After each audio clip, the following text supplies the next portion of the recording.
नमस्कार।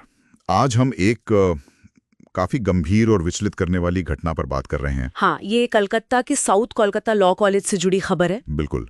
वहाँ एक छात्रा के साथ कथित तौर पे गैंग रेप का मामला सामने आया है। जांच अभी चल रही है। हमारे पास इस पे कई न्यूज़ रिपोर्ट्स हैं जिनमें घटना की टाइमलाइन, जांच के कुछ शुरुआती पहलू और जो कानूनी कार्रवाई हो रही है वो सब शामिल है। हाँ, और इस पर जो राजनीतिक और सामाजिक प्रतिक्रियाएं आ रही हैं वो भी हैं।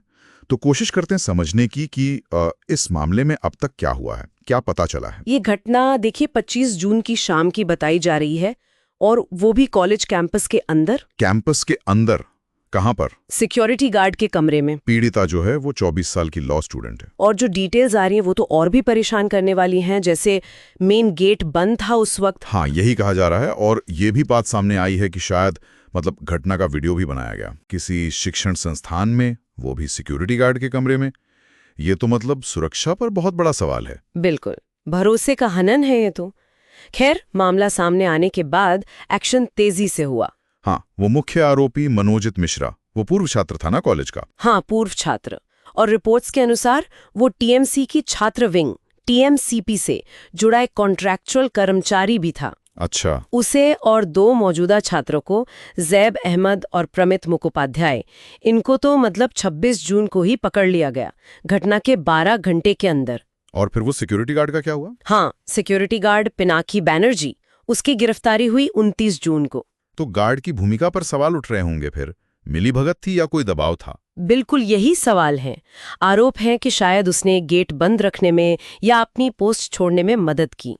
जांच के लिए देखिए पहले एक एसआईटी बनी थी 28 जून को, स्पेशल इन्वेस्टिगेशन टीम। हाँ, लेकिन फिर शायद मामले की गंभीरता को देखते हुए 2 जुलाई को केस कोलकाता पुलिस के डिटेक्टिव डिपार्टमेंट डीडी को सौंप दिया गया। और सभी आरोपी अभी हिरासत में ही हैं। हाँ, उनकी पुलिस कस्टडी बढ़ा दी गई है। जांच में कुछ बहुत परेशान करने वाली बातें भी सामने आई हैं, जैसा पता चल रहा है। हाँ, जैसे फोरेंसिक जांच में मुख्य आरोपी मिश्रा के शरीर पर खरोंच के निशान मिले हैं। तो पुलिस इसे पीड़िता के प्रतिरोध का सबूत मान रही है। हाँ, ऐसा लग रहा है।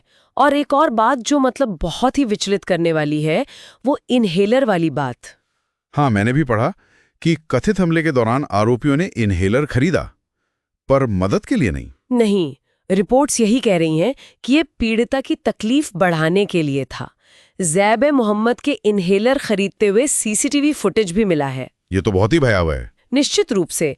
इसके अलावा वो डिजिटल सबूत भी काफी अहम है, जैसे call details, mobile tower location. अच्छा, इनसे टाइमलाइन वगैरह कंफर्म हो रही होगी। हाँ, घटना के वक्त उनकी मौजूदगी, आपसी संपर्क, ये सब वेरीफाई करने में मदद मिल रही है। और बयान भी दर्ज हुए हैं। किन लोगों के? 6 दूसरे छात्रों के, कॉलेज के वाइस प्रिंसिपल के और गार्ड के भी। तो ये सब मिलाकर एक पूरी तस्वीर बनाने की कोशिश हो रही है। ठीक है, ये तो हुई जांच की बात। अब कानूनी तौर पर क्या चल रहा है? चार्जेस क्या लगाए गए हैं? आरोप काफी गंभीर हैं। भारतीय न्याय संहिता, जो हमारा नया क्रिमिनल लॉ कोड है, बीएनएस। हाँ, बीएनएस। उसके तहत गैंग रेप, गंभीर चोट पहुंचाना, क्रिमिनल इंटिमिडेशन यानी आपराधिक धमकी, अपहरण, गलत तरीके से बंदी बनाना और किसी के प्राइवेट एक्ट को फिल्माना, ये सब धाराएं लगाई गई हैं। ये चार्जेस तो अपने आप में ही अपराध की गंभीरता बता रहे हैं। बिल्कुल। और पुलिस ने कोर्ट में ये भी कहा है कि आरोपी प्रभावशाली हैं। प्रभावशाली मतलब पॉलिटिकल कनेक्शन या? हाँ, शायद वही है कि वो गवाहों को डरा सकते हैं या सबूतों से छेड़छाड़ कर सकते हैं, इसीलिए उनकी हिरासत जरूरी बताई गई। और बचाव पक्ष क्या कह रहा है? बचाव पक्ष तो निष्पक्ष जांच की मांग कर रहा है।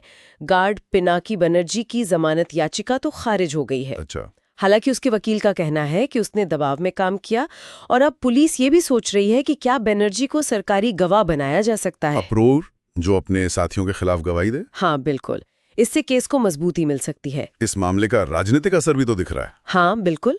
जो रूलिंग पार्टी है टीएमसी, उसने आरोपियों से, खासकर मनोजित मिश्रा से दूरी बनाई है और कहा है कि कड़ी कार्रवाई हो, जल्दी न्याय मिले। और दूसरी तरफ बीजेपी ने फैक्ट फाइंडिंग टीम बनाई है। हाँ, और वो राजनीतिक संरक्षण का आरोप लगा रहे हैं, जिसका टीएमसी खंडन कर रही है।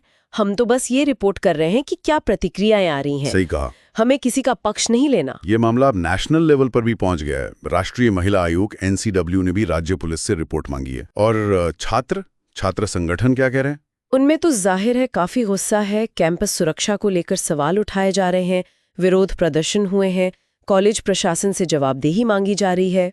हाँ, ये घटना कैंपस सेफ्टी पर तो एक बड़ा सवाल है ही। बिल्कुल। तो अभी की स्थिति यही है कि जांच डिटेक्टिव डिपार्टमेंट के पास है, सबूत जुटाए जा रहे हैं, बयान लिए जा रहे हैं, आरोपी हिरासत में है। हाँ, और अब आगे ध्यान इसी पर रहेगा कि निष्पक्ष सुनवाई हो, गवाह सुरक्षित रहें और पूरी कानूनी प्रक्रिया पारदर्शी तरीके से चले। ये मामला सिर्फ एक अपराध का नहीं लगता। इसमें जो कथित पॉलिटिकल लिंक और एक शिक्षण संस्थान में भरोसे के टूटने वाली बात है, हाँ, वो इसे और भी ज्यादा कॉम्प्लेक्स और सेंसिटिव बना देती है। और यहीं पर हम आज की बात खत्म करते हुए एक सवाल छोड़ जाते हैं। जिस तरह के सबूतों और आरोपियों के प्रभावशाली होने की बात सामने आ रही है, उसे देखते हुए एक पूरी तरह से पारदर्शी